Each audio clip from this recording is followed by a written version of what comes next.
আসসালামু আলাইকুম। আমি ফারহানা। আজ আপনাদের জন্য নতুন একটি ক্রিমের ভিডিও নিয়ে হাজির হয়েছি। ক্রিমটির নাম হচ্ছে পরজা।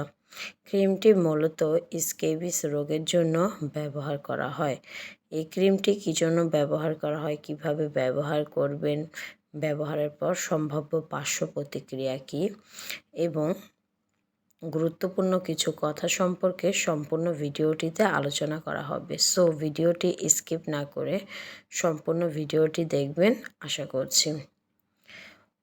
এই ক্রিমটি মূলত পারথেনিন থাকে 5%। এটি সাধারণত স্ক্যাবিস বা খোঁচ পাচড়া চিকিৎসার জন্য ব্যবহার করা হয়ে থাকে।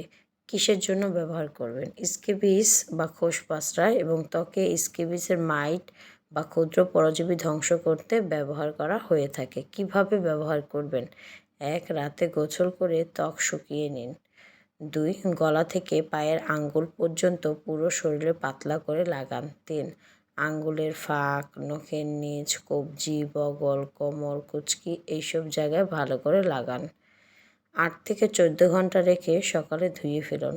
অনেক ক্ষেত্রে 7 দিন পর আবারও একবার ব্যবহার করতে বলা হয়। ডাক্তারের পরামর্শ অনুযায়ী ব্যবহার করবেন। সম্ভাব্য পার্শ্ব প্রতিক্রিয়া: হালকা জ্বালা, চুলকানি, লালচে ভাব, ত্বক শুষ্ক লাগা। মনে রাখবেন, ওষুধ ব্যবহারের পর 2 থেকে 4 সপ্তাহ পর্যন্ত চুলকানি থামতে পারে না।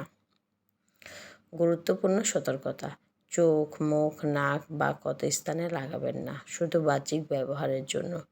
পরিবারে অন্য সদস্যদের চিকিৎসার প্রয়োজন হতে পারে কারণ স্ক্যাবিস ছড়ায়। ব্যবহারের পর কাপড়, বিছানার চাদর, তোয়ালে পরিষ্কার করতে হবে। যারা সম্পূর্ণ ভিডিওটি দেখেছিলেন তাদেরকে অসংখ্য ধন্যবাদ ভিডিওটি দেখার জন্য।